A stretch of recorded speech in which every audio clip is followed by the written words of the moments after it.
ధరణి news జనం కోసం నిజం కోసం సామాన్య గొంతుక. హాయ్ హలో నమస్తే, welcome to Dharani news channel. ఈరోజు అప్డేట్స్ చూద్దాం. కార్యవర్గ సమావేశానికి అధ్యక్షత వహిస్తున్నటువంటి రాష్ట్ర అధ్యక్షులు గౌరవ పార్లమెంట్ సభ్యులు సంజయ్ కుమార్ గారు,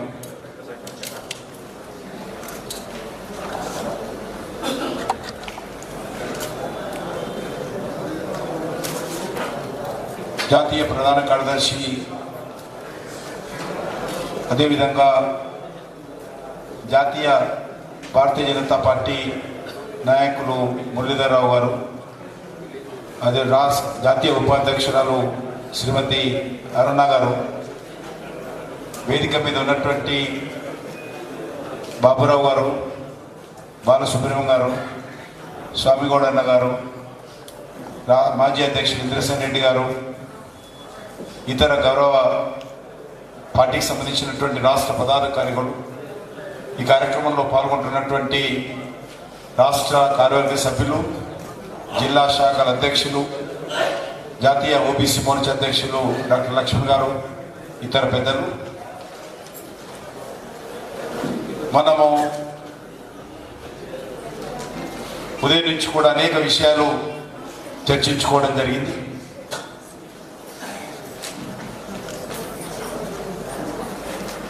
ముఖ్యంగా అనేక కార్యక్రమాల ఒత్తిడి నేపథ్యంలో నిన్న పదాధికారుల సమావేశము, ఈరోజు కార్యవర్గ సమావేశం నిర్వహించుకున్నాం. రాష్ట్ర రాజకీయాలు అత్యంత వేగవంతంగా మార్పులు వస్తూ ఉన్నాయి. ముఖ్యంగా అధికారంలో ఉన్నటువంటి టిఆర్ఎస్ పార్టీ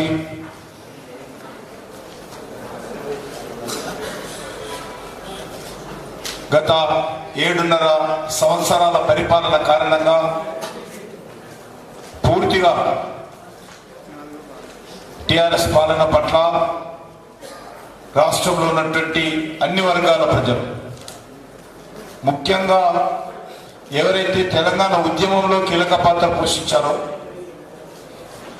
ఏ వర్గాలైతే తెలంగాణ పోరాటంలో త్యాగాలు చేస్తూ పోరాటాలు నిర్వహించారో, తెలంగాణ ప్రజలను సంఘటితం చేసి ఉద్యమానికి ముందు నిలబడ్డారో, ఆ వర్గాలన్నీ కూడా ఒకరి తర్వాత ఒకరు, ఒకటి తర్వాత ఒకటి, అందులో తెలంగాణ కవులు కావచ్చు, కళాకారులు కావచ్చు, విద్యావంతులు కావచ్చు, మేధావులు కావచ్చు, విద్యార్థులు కావచ్చు, కార్మికులు కావచ్చు, లేక కుల సంఘాలు కావచ్చు, సకల జనులు కావచ్చు, అందరూ కూడా ఒకరి తర్వాత ఒకరు టిఆర్ఎస్ ప్రభుత్వ వైఖరి పట్ల, కేసీఆర్ కుటుంబ పరిపాలన పట్ల, కేసీఆర్ అవలంబిస్తున్నటువంటి నియంత్రిత విధానాల పట్ల, కేసీఆర్ ప్రభుత్వం చేస్తున్నటువంటి అవినీతి కార్యక్రమాల పట్ల, కేసీఆర్ ప్రభుత్వం అవలంబిస్తున్నటువంటి ప్రజాస్వామ్య వ్యతిరేక విధానాల పట్ల ఒకరొకరు బయటకు వస్తున్న విషయాన్ని మనం చూస్తా ఉన్నాం. అనేక మంది కవులు ఏ ఒక్క నిజమైనటువంటి కవి కానీ, కళాకారుడు కానీ ఈరోజు టిఆర్ఎస్ పట్ల లేదు. ఏ కవులు కళాకారులు టిఆర్ఎస్ అనుకూలంగా మాట్లాడారో,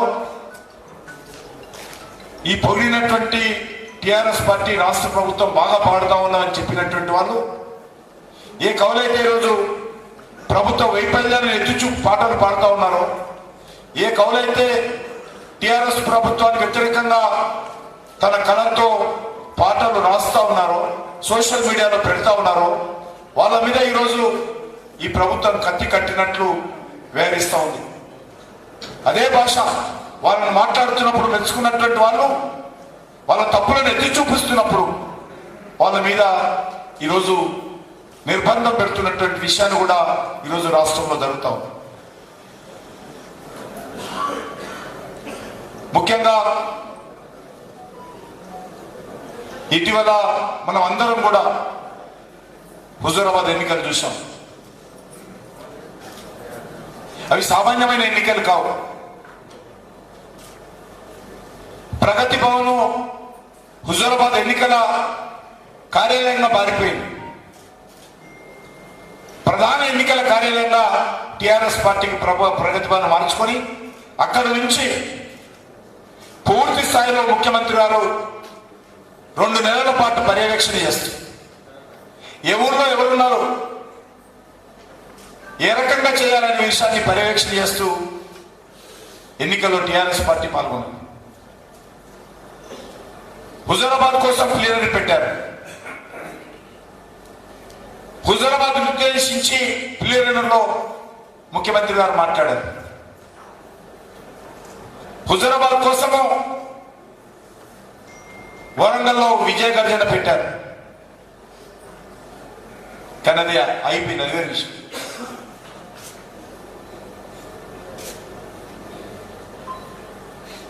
ఆ రకమైనటువంటి ఎన్నికలు మనం గతంలో ఎప్పుడు చూడలేదు. ఏ ఒక్క ఓటరు తప్పిపోకుండా ప్రతి ఓటరుకు మరి ఈరోజు తాయిలాలు ఇచ్చేటువంటి పరిస్థితి, రాజకీయమైనటువంటి పదవులు ఇచ్చేటువంటి పరిస్థితి, కాంట్రాక్ట్ ఇచ్చేటువంటి పరిస్థితి, పెండింగ్ లో ఉన్నటువంటి అన్ని కార్యక్రమాలు, మిగతా రాష్ట్రంలో ఉన్నటువంటి అన్ని కార్యక్రమాలను ఆపేసి నిధులన్నిటిని కూడా హుజూరాబాద్ కు డైవర్ట్ చేసినటువంటి పరిస్థితి. ఏ విభాగానికి ఆ విభాగం పూర్తిగా ప్రభుత్వ యంత్రాంగం అంతా కూడా ప్రగతి భవన్ పర్యవేక్షణలో హుజూరాబాద్ లో సుమారు 4-5 నెలల పాటు పనిచేసిన విషయాన్ని మనకు సందర్భంగా గుర్తుపెట్టుకోవాలి. రాష్ట్ర అధ్యక్షుల వారు ఉదయం అధ్యక్ష ఉపన్యాసంలో చెప్పారు, ఈ గెలుపు ఇది హుజూరాబాద్ ప్రజలది. ఈ గెలుపు డాక్టర్ బాబాసాహెబ్ అంబేద్కర్ రూపకల్పన చేసినటువంటి ప్రజాస్వామ్య వ్యవస్థది. అద్భుతమైనటువంటి ఫలితం. ఎంత నిర్బంధం పెడితే, ఎంత ఒత్తిడి చేస్తే, ఎంత అణిచివేత చేస్తే ప్రజలు అంత ఎత్తున తిరుగుబాటు చేస్తారు, ప్రతిస్పందిస్తారు అనేటువంటి విషయము హుజూరాబాద్ లో స్వచ్ఛందంగా మనకు అర్థమైంది. అంతకుముందు జరిగినటువంటి దుబ్బాక ఎన్నికల్లో మేము పొరపాటు చేశాము, ఇక్కడ పొరపాటు చెయ్యము అనే విధంగా వాళ్ళు మాట్లాడారు. కానీ అది దుబ్బాక ప్రజలు కావచ్చు, అది హుజూరాబాద్ ప్రజలు కావచ్చు, హైదరాబాద్ ప్రజలు కావచ్చు, అన్ని రకాలుగా ఈరోజు ప్రజలు టిఆర్ఎస్ ప్రభుత్వ పాలన పట్ల ఏ రకంగా స్పందిస్తా ఉన్నారో చూస్తాం. ఆ యొక్క ఫలితాన్ని తారుమారు చేయాలి. హుజూరాబాద్ ఎన్నికల్లో ఇచ్చినటువంటి తీర్పును ప్రజల దృష్టి నుంచి మళ్లించడం కోసం ఈరోజు ఎన్నడూ లేని విధంగా ధాన్యం సేకరణ విషయంలో, ఎఫ్సిఐ బియ్యం కొనుగోలు విషయంలో టిఆర్ఎస్ పార్టీ ఎత్తుకున్నది, కొత్త పనులు ఎత్తుకున్నది. ఈరోజు మీకు అందరికీ తెలుసు, నేను ప్రభుత్వాన్ని కూడా రైతులను కూడా కోరుతా ఉన్నాను. గత 3-4 సంవత్సరాలుగా ఈ యొక్క బియ్యం విషయంలో, బాయిల్డ్ రైస్ విషయంలో రాష్ట్ర కేంద్ర ప్రభుత్వాల మీద ఉత్తర ప్రత్యుత్తరాలు, సమావేశంలో చర్చలు జరుగుతూ ఉన్నాయి. కొత్తగా ఈసారి భారతీయ జనతా పార్టీ ప్రభుత్వము పెట్టినటువంటిది కాదు. ఈ యొక్క బాయిల్డ్ రైస్ ఏవైతే ఉంటాయో అవి కొన్ని రాష్ట్రాలలో కొంతమంది మాత్రమే అది ఉపయోగిస్తారు. ఇటీవల కాలంలో ఏ రాష్ట్రానికి ఆ రాష్ట్రము వాళ్ళకు కావాల్సినటువంటి బాయిల్డ్ రైస్ వాళ్ళే ఉత్పత్తి చేసుకుంటున్నారు. ఏ రాష్ట్రంలో కొనడానికి సిద్ధంగా లేదు. మన రాష్ట్రంలో ఒక్క ఇల్లు కూడా బాయిల్డ్ రైస్ ఎవరు తినరు. గత 4 సంవత్సరాలుగా ఎఫ్సిఐకి ఉన్నటువంటి బాయిల్డ్ రైస్ వేరే రోజులలో నిండిపోయి ఉన్నాయి. ఈ విషయాన్ని రాష్ట్ర ప్రభుత్వానికి చెప్పారు. రాష్ట్ర ప్రభుత్వము అంగీకరించి మేము ఈ సంవత్సరం బయలుదేరే సీఎం ఏదైతే ఒప్పందం చేసుకున్నామో అంతనే తీసుకోవాలని చెప్పి అంగీకరించారు.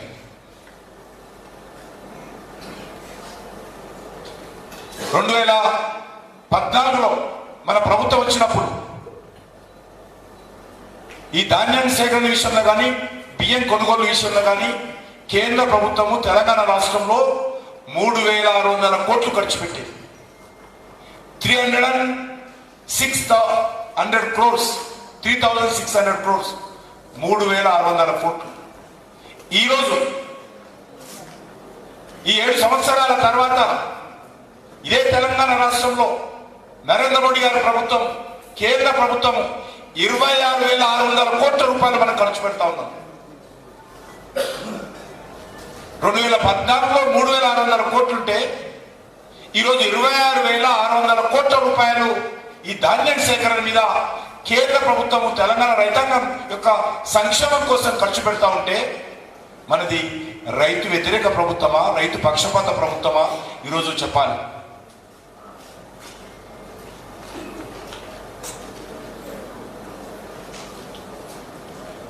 మీరే సన్నబియ్యం ఏమంటారు, మీరే పత్తి వద్దు మక్కలు వేయాలని మీరే అంటారు. ఎప్పుడు కూడా భారతీయ జనతా పార్టీ ఫలానా పంట వేయాలి, ఫలానా పంట వేయకూడదు, ప్రభుత్వానికి అనుకూలంగా ఉండకూడదు అని ఎప్పుడు కూడా భారతీయ జనతా పార్టీ చెప్పాలి. ఒకటే రాష్ట్ర అధ్యక్షుల వారు కూడా చెప్పింది ఒకటే, మీరు కొనుగోలు చేయండి.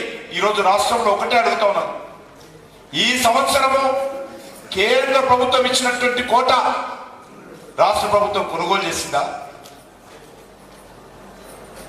గత 2 నెలలుగా రోడ్ల మీద కళ్ళాల దగ్గర రైతుల ధాన్యం పడి ఉంటే, వర్షానికి తడిసిపోతా ఉంటే ఎందుకు కొనలేదో చెప్పాల్సిన అవసరం ఉంది.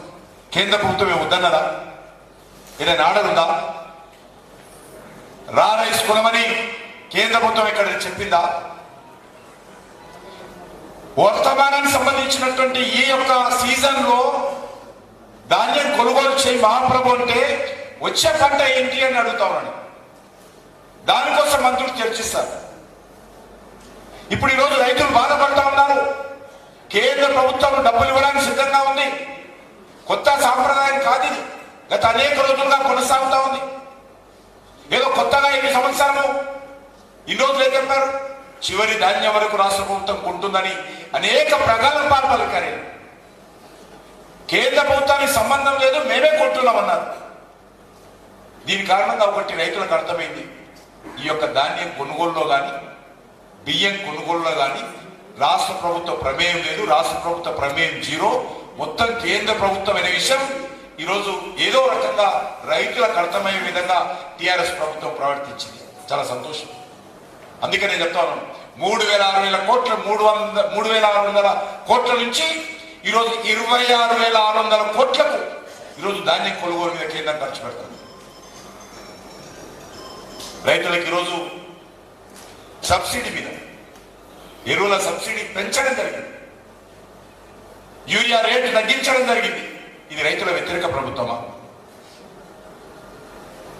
ఇన్సూరెన్స్ పంటల బీమా పథకం రైతులు హైకోర్టుకు వెళ్ళి రాష్ట్ర ప్రభుత్వం షేరు చెల్లించాలని తీర్పు తీసుకురావాల్సిన పరిస్థితి ఎందుకు వచ్చింది?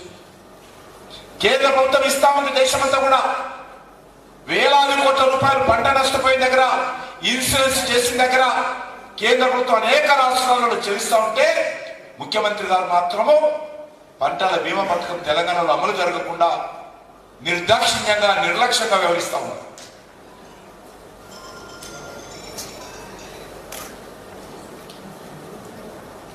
నిన్న మంత్రులు వచ్చారు, ఇక కేంద్ర ప్రభుత్వం బియ్యం కొనదట, ఇక కేంద్ర ప్రభుత్వం ప్రొక్యూర్మెంట్ చేయదట. ఇక మా సంగతి ఏందో, ఒక రాంగ్ మెసేజ్, తప్పుడు మెసేజ్. వాళ్ళ రకంగా సక్సెస్ అయినట్టే. ఎందుకంటే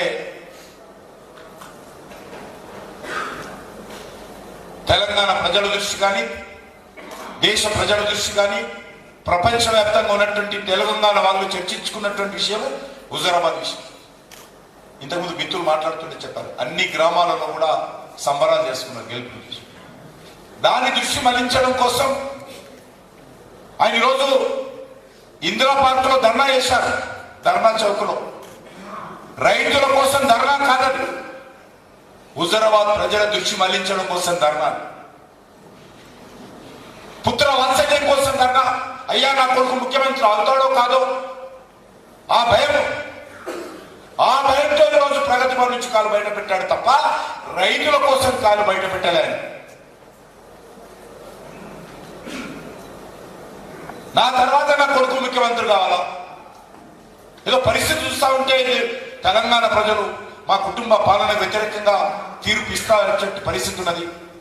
దానికోసం మీరు దృష్టి మళ్లించడం కోసం ఈరోజు ప్రగతి భవన్ నుంచి కాలు బయట పెట్టి ఇందిరా పార్క్ లో ధర్నా చేసింది. నిజంగా ఏదైనా వాస్తవ విషయం మీద ధర్నా చేస్తే మనం కూడా సంతోషపడతాం. కానీ అబద్ధాల మాటల మీద, వాస్తవాలకు విరుద్ధంగా ఉన్నటువంటి విషయాల మీద ఈరోజు ముఖ్యమంత్రి గారు ధర్నా చేయడము దురదృష్టకరం.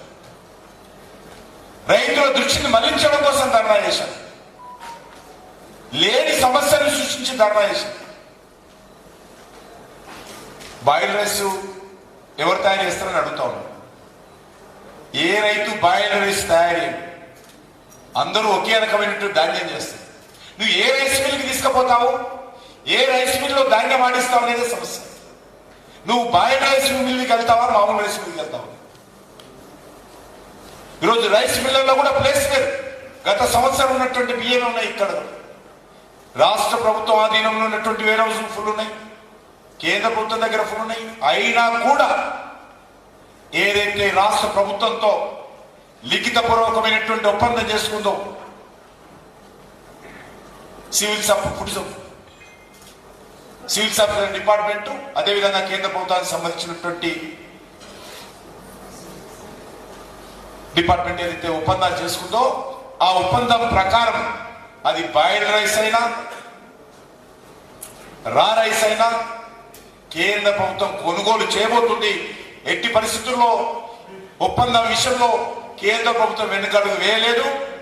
రాష్ట్ర ప్రభుత్వం ఏదైతే గతంలో ప్రొజెక్షన్ ఇచ్చిందో, ఏ రకంగా తెలంగాణలో ఎన్ని బియ్యం అయితే ఉత్పత్తి అవుతాయని తయారైతాయని చెప్పి కేంద్ర ప్రభుత్వంతో ఒప్పందం కుదుర్చుకున్నారో అన్ని రకాలుగా మేము రా రైస్ కొంటామనే విషయాన్ని ఈ సందర్భంగా తెలంగాణలోని రైతులకు మనవి చేస్తా ఉన్నారు. రైతులను తప్పుదారి పట్టించేటువంటి ప్రయత్నం చేస్తా ఉన్నారు. నేను ఒకటే అడుగుతా ఉన్నాను, రైతులను కూడా ఒకటే చెప్తా ఉన్నాను, ఎందుకు ఈ సంవత్సరము రాష్ట్ర ప్రభుత్వము ధాన్యం సేకరణలో ఎందుకు వెనుకడుగు వేస్తా ఉంది? ధాన్యం సేకరణలో ఎందుకు నిర్లక్ష్యం చేస్తా ఉంది? ధాన్యం సేకరణలో ఎందుకు మాట మారుతా ఉంది? ధాన్యం సేకరణలో ఎందుకు రానున్నటువంటి పంట గురించి కలిపి మాట్లాడుతున్నాం? భారతీయ జనతా పార్టీని ఏదో దోషిగా నిలబెట్టేటువంటి ప్రయత్నం చేస్తాం. అందుకే నేను చెప్తా ఉన్నాను, మళ్ళీ చెప్తా ఉన్నాను, మా ప్రభుత్వము వచ్చినప్పుడు 3,600 కోట్లు, ఈరోజు 26,600 కోట్లు ముఖ్యమంత్రి గారు. మేము రైతు అనుకూలమైనటువంటి ప్రభుత్వం.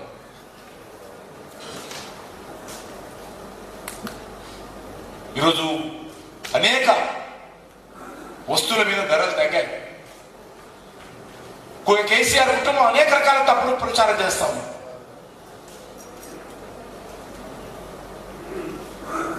అంతర్జాతీయ మార్కెట్లో ఫెర్టిలైజర్ ధర పెరిగితే దేశంలోని రైతుల మీద భారం పడకుండా ఎంతైతే ధర పెరిగిందో ఆ ధరకు సంబంధించినటువంటి సబ్సిడీ కేంద్ర ప్రభుత్వం భరిస్తూ రైతులకు ఈరోజు సరసమైనటువంటి ధరల్లో ఎరువులు అందిస్తాం. ఈరోజు గతంలో ఏ రకమైన భరిస్తుంటే ఎరువుల కోసం క్యూలో ఉంటూ రైతులు హార్ట్ అటాక్ వచ్చి చనిపోయినటువంటి వాళ్ళు మన తెలంగాణలో మనం చూసాం. ఈరోజు ఎక్కడ కావాలంటే, ఎప్పుడు కావాలంటే, ఎంత కావాలంటే అంత ఈరోజు ఎరువులు అందుబాటులో ఉంది.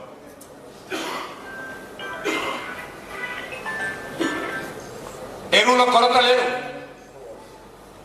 విద్యుత్ కోత లేవు. ఏ రకంగా ప్రచారం చేశారు? మొత్తం దేశమంతా స్తంభించిపోతుంది, బొగ్గు ఉత్పత్తి పడిపోయింది, ఇక చీకట్లో బతకాలి ప్రజలు, దేశమంతా అంధకారంలో ఉండబోతా ఉంది. పతాక శీర్షికలలో అన్ని పత్రికలు, టీవీలలో ఈరోజు రాజకీయ నాయకులు ప్రచారం చేశారు. ఎక్కడ కూడా విద్యుత్ సంక్షోభం రాల. చాలా సమర్థవంతంగా నరేంద్ర మోడీ గారి ప్రభుత్వం ఈ యొక్క బొగ్గు కుంభకోణాన్ని, బొగ్గు సంబంధించినటువంటి ఉత్పత్తి విషయంలో సమర్థవంతంగా ఎదుర్కొన్నాం. ప్రజలను అనవసరంగా భయపెట్టించి తప్పుదారి పట్టించేటువంటి ప్రయత్నము ఈ దేశంలో కొన్ని రాజకీయ పార్టీలు, కొన్ని సంస్థలు చేస్తా ఉన్నాయి. అనేక విషయాల్లో తప్పుడు ప్రచారం.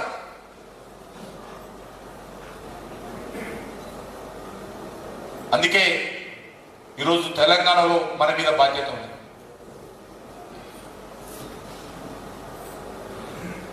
దేశంలో కుటుంబ పార్టీలు ఏవైతున్నాయో వాళ్ళకు ఏ రకమైనటువంటి నియమ నిబంధనలు ఉండవు. కుటుంబ పార్టీలు ఎక్కడ ఉంటాయో వాళ్ళు ఇష్టారాజ్యంగా వివరిస్తారు. వాళ్ళకి సిద్ధాంతం ఉండదు, వాళ్ళకు దేశం ఉండదు, రాష్ట్రం ఉండదు, ప్రజలు ఉండదు. వాళ్ళకు కావాల్సింది కుటుంబమే.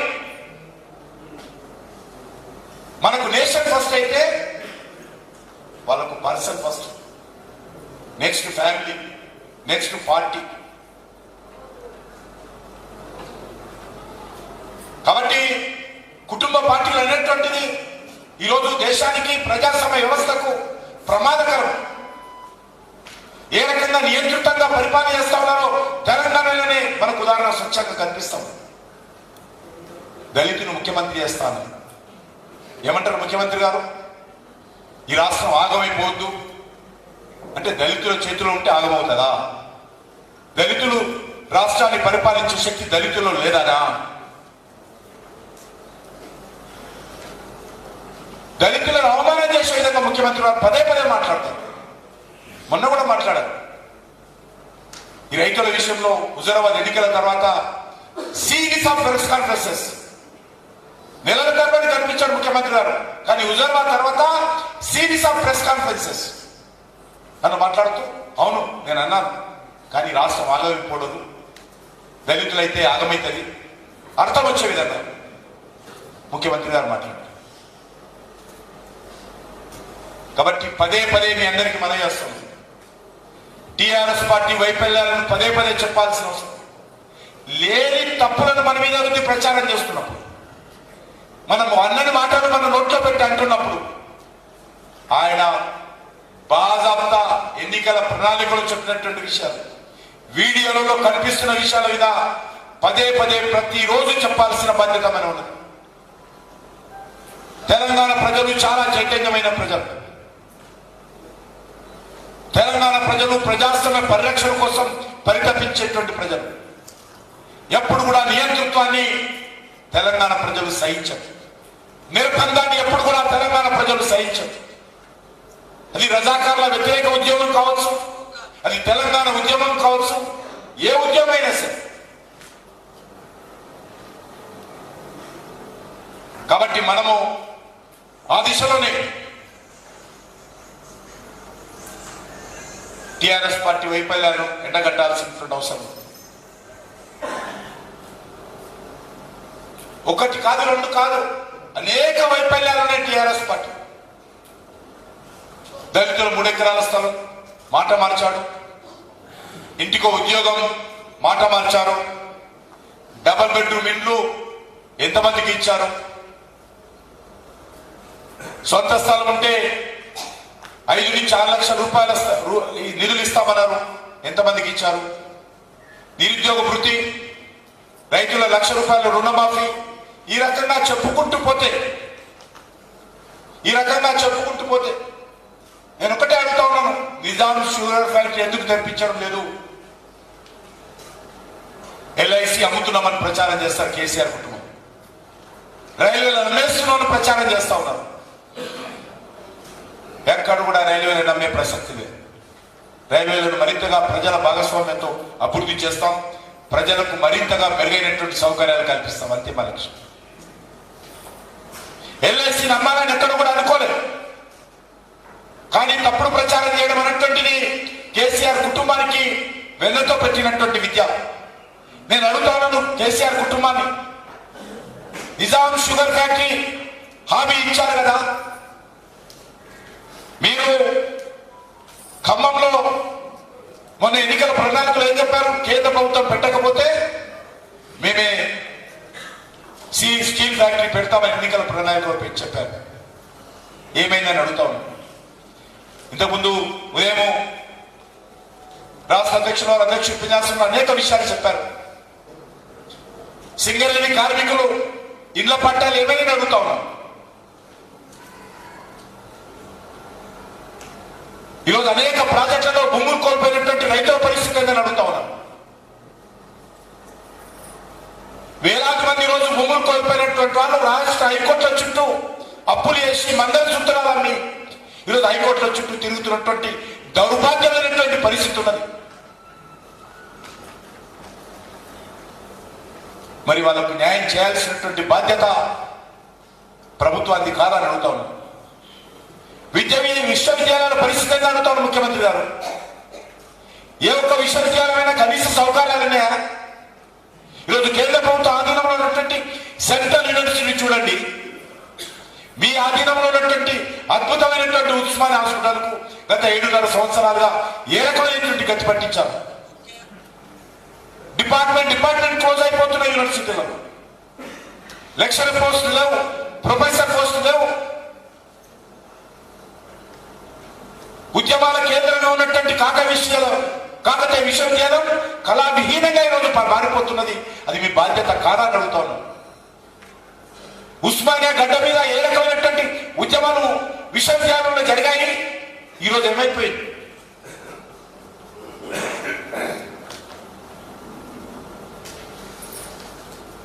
ఈరోజు ఆయుష్మాన్ భారత్ పథకం అమలు చేస్తామని చెప్పారు.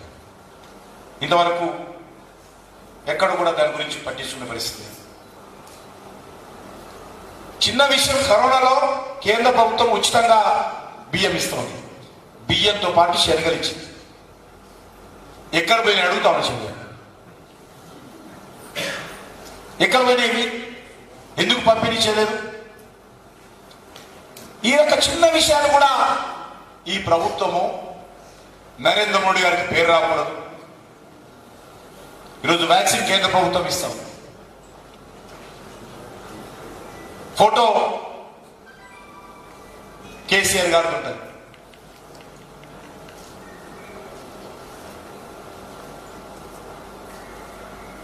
ఈరోజు హైదరాబాద్ చుట్టుపక్కల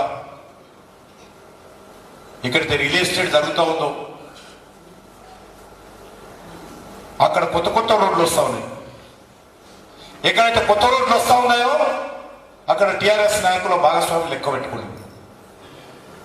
ఎక్కడైతే కొత్తగా బ్లాక్ టాప్ రోడ్లు వస్తూ ఉన్నాయో ఆ భూములలో టీఆర్ఎస్ నాయకులు వ్యాపారం చేస్తున్నట్టే లెక్క. మిగతా దగ్గర రోడ్లు రావు, బస్తీలలో రోడ్లు ఉండవు, కాలనీలలో రోడ్లు ఉండవు. మల్కాజిగిరిలో రోడ్ల పరిస్థితి, కూకట్పేటలో రోడ్ల పరిస్థితి, ఎల్బీ నగర్ రోడ్ల పరిస్థితి, కాలనీలలో రిటైర్ అయినటువంటి ఆఫీసర్స్ ఇంట్లో నుంచి కాలు పెట్టినటువంటి పరిస్థితులు, దుర్భరమైనటువంటి రోడ్ల పరిస్థితి ఉంటే టిఆర్ఎస్ నాయకులు భూ వ్యాపారం చేస్తున్నటువంటి ప్లాటింగ్ లో మాత్రం అద్భుతమైనటువంటి కనెక్టివిటీ రోడ్లు వేస్తా ఉంది. ఏది వదలడం లేదు. తీర్మానంలో నేను చెప్పాను ఏ రకంగా మాఫియాగా ఈరోజు ఈ ప్రభుత్వం అండగా ఉంటుందో మాఫియాలకు అనే విషయం మనం అర్థం చేసుకున్నాం. కాబట్టి మన విషయాలన్నింటినీ కూడా దృష్టిలో పెట్టుకొని ఖచ్చితంగా ప్రజల ముందుకు వెళ్ళాలి. రోజు చెప్పాలి మనం. అబద్ధాలు టీఆర్ఎస్ పార్టీ అబద్ధాలు ప్రచారం చేస్తూ ఉంటే భారతీయ జనతా పార్టీ కార్యకర్తలుగా మనం వాస్తవాలను ప్రజల ముందు పెట్టాలి. అబద్ధాల విషయంలో ముఖ్యమంత్రి గారు ధర్నా చేస్తే ప్రజల కోసం ప్రజాస్వామ్యబద్ధంగా నిజమైనటువంటి ధర్నా మనం చేయాలి.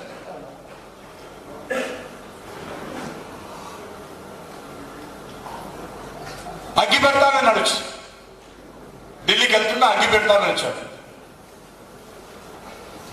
యుద్ధం అని ప్రకటించాడు.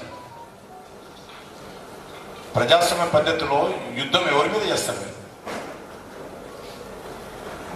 పాకిస్తాన్ మీద యుద్ధం చేస్తుంది తప్ప దేశంలో ఒక రాష్ట్ర ప్రభుత్వం మీద ఇంకో రాష్ట్ర ప్రభుత్వం యుద్ధాలు ఉండవు, నిరసనలు ఉంటాయి. మీరు మాట్లాడితే అన్ని బాగుంటుంది, మీరు మాట్లాడిన భాష చాలా మంచిది, మిగతా వాళ్ళు మాట్లాడితే మాత్రం కోపం. మీరు ఆదర్శంగా ఉండాలి.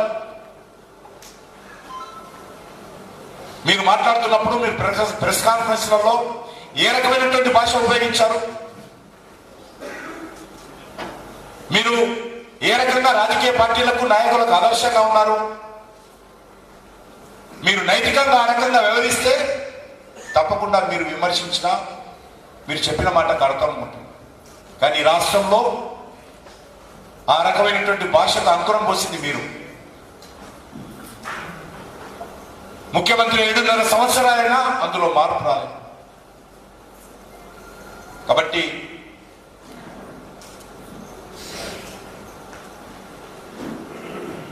కేంద్ర ప్రభుత్వము అనేకమైనటువంటి విషయాలను ఇంతకుముందు నేను చెప్పినట్టు విద్యుత్ సంక్షోభం వస్తుంది, మొత్తం అంధకారం అవుతుంది అనుకుంటే కూడా నరేంద్ర మోడీ గారు గంటల తరబడి సమీక్షలు చేసి యుద్ధ ప్రాతిపాదిక మీద అన్ని రకాల చర్యలు తీసుకొని ఈరోజు అనేక సంక్షోభాలను ఎదుర్కొంటున్నాడు, నివారిస్తా ఉన్నాడు, ప్రజలకు ఇబ్బంది కాకుండా చూస్తూ ఉన్నాం, ఒక అద్భుతమైనటువంటి పరిపాలన ఇస్తా ఉన్నాం. కరోనా ప్రపంచమంతా భారతదేశం వైపు చూస్తూ ఉంది. భారతదేశంలో ఉత్పత్తి అయినటువంటి ఈ కరోనా వ్యాక్సిన్ మాకు కావాలి.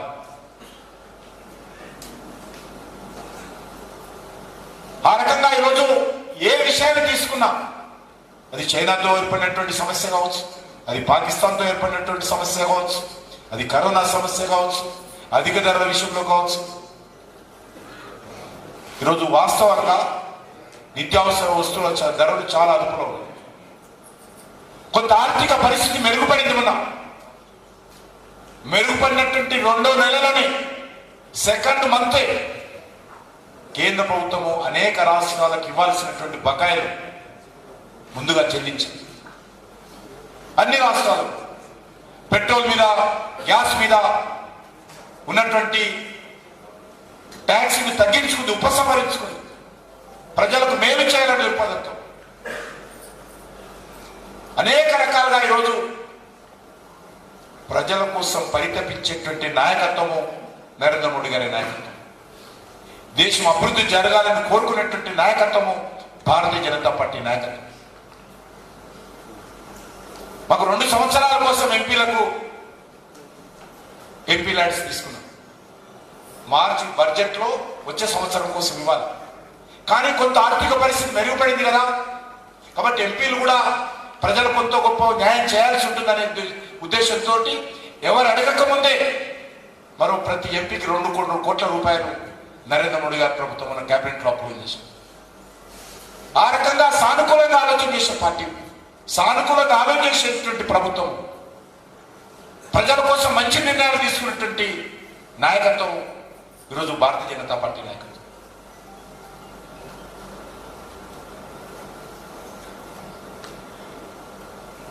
ఈరోజు చాలా రకాలుగా చెప్తారు, టాలరెన్స్ లేదు. మేము టాలరెన్స్ లేకపోతే 1 సంవత్సరం పాటుగా ఢిల్లీ సమీపంలో రైతులు ధర్నా చేస్తుంటే అన్ని రకాల ఫెసిలిటీస్ మా ప్రభుత్వం ఇచ్చింది. మాకు వ్యతిరేకంగా చేస్తున్నప్పుడు కూడా మాది ప్రజాస్వామ్య ప్రభుత్వం కాబట్టి ఆ వచ్చినటువంటి రైతులకు ఎలక్ట్రిసిటీ ఇచ్చాము, వాటర్ ఇచ్చాము, టాయిలెట్స్ ఇచ్చాము, శానిటేషన్ ఏర్పాటు చేస్తూ మా ప్రభుత్వము ఏ విషయానికి ఆ విషయం రైతులకు అన్ని రకాలుగా అక్కడ సౌకర్యాలు కల్పించాం. రైతులతో చర్చ జరిపాం 11 సార్లు. చర్చలు జరిపి మేము 18 నెలల పాటు బిల్లును ఉపసంహరించుకుంటాము, ఈ 18 నెలల్లో మీరు మేము మిగతా అందరితో కలిసి చర్చించి నిర్ణయం తీసుకుందామంటే కూడా రైతులు ఒప్పుకోలేదు. చివరకు కేంద్ర ప్రభుత్వము అది రైతా కాదా, అది ఏ ఒక్క రాష్ట్రానికి సంబంధించిన విషయమా అనే విషయాన్ని ఆలోచన చేసి ఇది దేశ సమగ్రత కొంత ఇబ్బంది వచ్చే అవకాశం ఉంది అనేటువంటి ఆలోచన చేసి ఈరోజు రైతు చట్టాలను పూర్తిగా ఉపసంహరించుకున్నటువంటి చరిత్ర మా ప్రభుత్వాన్ని. ప్రజాస్వామ్యబద్ధంగా పనిచేసే ప్రభుత్వం కాబట్టి మేము పట్టింపులకు పోవడం లేదు. గతంలో 18 నెలలు ఉపసంహరించుకుంటాము అని చెప్పాము. కాదు మొత్తం ఉపసంహరించుకోవాలంటే ఈరోజు మొత్తం చట్టాలను ఉపసంహరించుకున్నటువంటి చరిత్ర మన ప్రభుత్వాన్ని, ఈ దేశ ప్రభుత్వాన్ని, నరేంద్ర మోడీ గారి నాయకత్వం. కాబట్టి తప్పకుండా రానున్న రోజుల్లో మరిన్ని దేశ ప్రజల మేలు కోసేటువంటి నిర్ణయాలు భారత ప్రభుత్వం తీసుకుంటుంది. వ్యాక్సిన్ విషయం ఇంతకుముందే చెప్పాను. మనం ఇంటింటికి వెళ్ళాలి. ప్రతి ఇంటింటికి వెళ్ళి మీరు అసెంబ్లీల వారిగా, మండలాల వారిగా, గ్రామాల వారిగా ప్లాన్ చేయండి. ఇంటింటికి వెళ్ళి వ్యాక్సిన్ తీసుకున్నారా, తీసుకోలేదా, ఫస్ట్ డోస్ తీసుకున్నారా, సెకండ్ డోస్ తీసుకున్నారా, నరేంద్ర మోడీ గారి దూతగా, నరేంద్ర మోడీ గారి ప్రతినిధిగా, భారతీయ జనతా పార్టీ కార్యకర్తగా మనం ఇంటింటికి వెళ్ళాలి. ఇంటింటికి వెళ్ళి అడగండి. విలేజ్ లో ఉన్న 200 ఇళ్లకు వెళ్ళాలి, అడగాలి. నరేంద్ర మోడీ గారి ప్రభుత్వం పంపించింది, మీరు వ్యాక్సిన్ తీసుకున్నారా లేదా. ఆ రకంగా అర్బన్ ఏరియాస్ లో కూడా పోలింగ్ బూత్ వారిగా మన పోలింగ్ బూత్ టీంలు వెళ్ళి ఈరోజు వ్యాక్సిన్ విషయంలో మనం విస్తృతంగా ప్రజల మధ్యలోకి వెళ్ళి ప్రచారం చేయాల్సిన అవసరం. 100% వ్యాక్సినేషన్ జరగాలని కోరుకుంటున్నాం. దేశంలో చివరి వ్యక్తి వరకు కూడా ఉచితంగా నరేంద్ర మోడీ గారి ప్రభుత్వం వ్యాక్సిన్ ఇస్తుంది. అది ధనవంతుడు కానీ, పేదవాడు కానీ, కార్మికుడు కానీ, కర్షకుడు కానీ, విద్యార్థి కానీ, యువకుడు కానీ, ఏ ఒక్కరు కూడా ఈరోజు వ్యాక్సిన్ తీసుకోకుండా ఉండకూడదు. కాబట్టి భారతీయ జనతా పార్టీ కార్యకర్తగా వ్యాక్సినేషన్ విషయంలో అద్భుతమైనటువంటి కార్యాచరణ నరేంద్ర మోడీ గారి నాయకత్వంలో వ్యాక్సిన్ పరిశోధనలో మన ప్రభుత్వం పనిచేసింది. అద్భుతమైనటువంటి వ్యాక్సిన్ అనుకున్నాం. ప్రపంచంలో ఈరోజు ఉత్పత్తి అయినటువంటి అన్ని వ్యాక్సిన్లు తీసుకుంటే భారతదేశంలో ఉత్పత్తి అయినటువంటి వ్యాక్సిన్ ఈరోజు ఉత్తమమైనటువంటి వ్యాక్సిన్.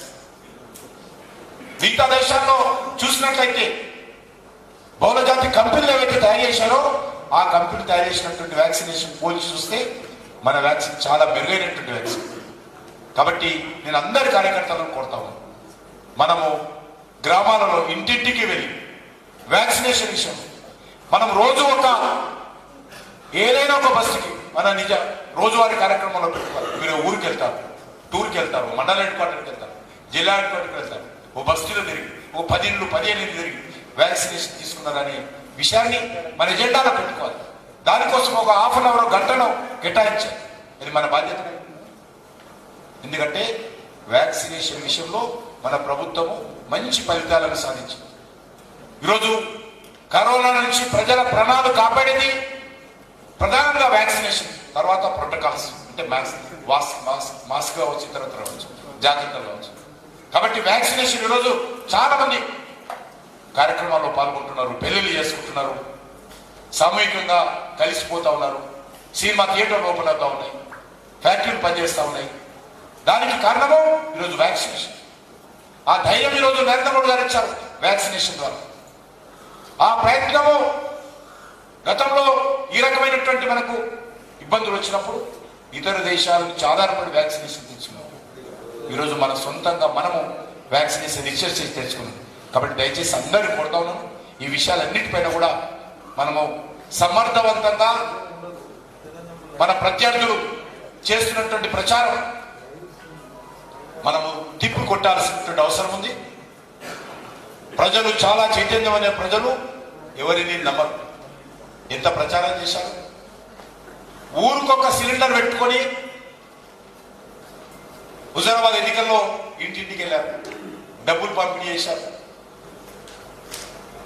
పొదుపు సంఘాలకు సంబంధించినటువంటి పావుల వడ్డీ తెలంగాణ రాష్ట్రంలో ఎక్కడ రాలే, ఒక హుజరాబాద్లో మాత్రమే ఇచ్చారు. ఒక్క హుజరాబాద్ రాత్రి మగలనుకుంటా పంపిణీ చేశారు. ఇంకా తెలంగాణలో ఎక్కడ పోలేదు. దళిత బంధు హుజరాబాద్లో ఎంతమందికి ఇచ్చారో ఇంకా తెలియదు నాకు. వారం రోజులు ఆగిన ఎలక్షన్ కమిషన్ ఆపితే ఆకాశం ఊడిపడ్డట్టు తప్పుడు ప్రచారం చేశారు. బీజేపీ వాళ్ళు ఆపారు, బీజేపీ వాళ్ళు ఆపారు. ఉత్తరం రాశారు. ఏమైంది కేసీఆర్ గారు? ఎలక్షన్స్ అయిపోయినాయి కదా. తెలంగాణలో 119 నియోజకవర్గాలు ఉన్నాయి కదా. మీరు దళిత బంధు పంపుతుంటే ఎవరు అడ్డుకున్నారు? నేను రోజు రాష్ట్ర ప్రభుత్వాన్ని చెప్తా ఉన్నాను, భారతీయ జనతా పార్టీ ప్రతి కార్యకర్త మీ దళిత బంధు పథకం పంపిణీలో మేము వాలంటీర్గా పనిచేస్తాము, నిస్వార్థంగా పనిచేస్తాము. పంపిణీ చేయండి. ఎవ్రీ బీజేపీ వర్కర్, ప్రతి బీజేపీ కార్యకర్త దళిత బంధు పంపిణీలో ప్రభుత్వ వ్యవస్థకు అనుకూలంగా అండగా నిలబడి వాలంటీర్గా కార్యకర్తలు పనిచేస్తాం. పంపిణీ చేయండి. మేము దళిత బంధు పథకాన్ని వ్యతిరేకం కాదు. అదే స్థాయిలో దళిత బంధుతో పాటు ఇంకా ఈ రాష్ట్రంలో పేదలు ఉన్నారు, వాళ్ళ సంగతి కూడా చూడాలని కోరాను తప్ప దళిత బంధును స్వాగతించినటువంటి మొట్టమొదటి పార్టీ భారతీయ జనతా పార్టీ. ప్రతి విషయంలో తప్పుడు ప్రచారం చేసేటువంటి ప్రయత్నం, దేవుళ్ళకు మొక్కించి దేవుని కూడా తీసుకొచ్చి ఎలక్షన్స్ లో ఏ రకంగా ఏ అవకాశం ఉందో ఆ రకంగా చేశారు. కాబట్టి రానున్న రోజుల్లో, ఎందుకంటే వాళ్ళు ఎవరికి జవాబుదారి కాదు, మనం ప్రజలకు జవాబుదారి, దేశానికి జవాబుదారి, మన పార్టీ సిద్ధాంతానికి జవాబుదారి. ఇక్కడ కూర్చున్నటువంటి మహానుభావులు డాక్టర్ బాబాసాహెబ్ అంబేద్కర్ నుంచి వీళ్ళందరికీ కూడా మనం జవాబుదారి. వారు వదిలినటువంటి సిద్ధాంతం మీద మనం పనిచేస్తాం. మన వ్యక్తుల మీద ఆధారపడే పార్టీ కాదు, కుటుంబాల ఆధారంగా నడిచే పార్టీ కాదు.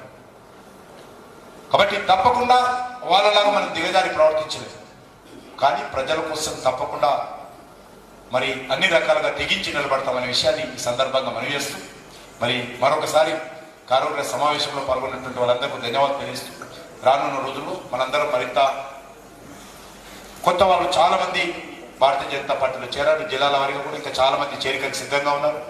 అందరినీ స్వాగతం పలకాలి, పార్టీని విస్తృతపరచుకోవాలి. చాలా మంది కొత్త వాళ్ళు కూడా బీజేపీలో చేరడానికి ఈరోజు మీడియా దృష్టిలో, రాజకీయ పార్టీ దృష్టిలో ఎమ్మెల్యేలు చేరితేనే చేరినట్టు అనుకుంటున్నారు. అది కాదు. గ్రామాలలో యువకులు, రైతు కూలీల బిడ్డలు, రైతుల బిడ్డలు, కుల సంఘాల బిడ్డలు ఈరోజు చాలా మంది బీజేపీకి ఏ ఊరికి వెళ్ళినా స్వాగతం పలుకుతారు. వాళ్ళ మీద దృష్టి పెడదాం. వీళ్ళు ఈరోజు మీడియా ఏమంటుంది, ఏ నాయకుడు వస్తున్నాడు, నాయకులు వస్తేనే పార్టీలో చేరినట్టు కాదు. చాలా మంది రాజకీయాలకు సంబంధం లేనటువంటి వాళ్ళు, లేకపోతే కింది స్థాయిలో వివిధ పార్టీలో పనిచేసినటువంటి వాళ్ళు ఈరోజు భారతీయ జనతా పార్టీ పట్ల ఆశతో ఎదురు చూస్తున్నారు. భారతీయ జనతా పార్టీ తెలంగాణలో రావాలని కోరుకుంటున్నారు, తెలంగాణలో బలపడాలని కోరుకుంటున్నారు. ఈ యొక్క నిర్బంధాలకు, ఈ యొక్క ప్రజాస్వామ్య వ్యతిరేకంగా కమలం పువ్వు జెండా ఆ ఊరికి రావాలి, ఆయన అండగా నిలబడాలని ఈరోజు తెలంగాణ ప్రజలు కోరుకుంటున్నారు. తప్పకుండా ఆ బాధ్యతను మనం నెరవేరుస్తామని చెప్పి, ఆ దిశలో మనం అడుగులేయడం కోసం విశ్వాసంతో ముందుకెళ్దామని చెప్పి మీ అందరిని కోరుకుంటూ సెలవు తీసుకుంటున్నాను. జై హింద్. మరిన్ని ఇంట్రెస్టింగ్ న్యూస్ కోసం చూస్తూనే ఉండండి ధరణి TV. Thanks for watching this video. Please like, share and subscribe to Dharani.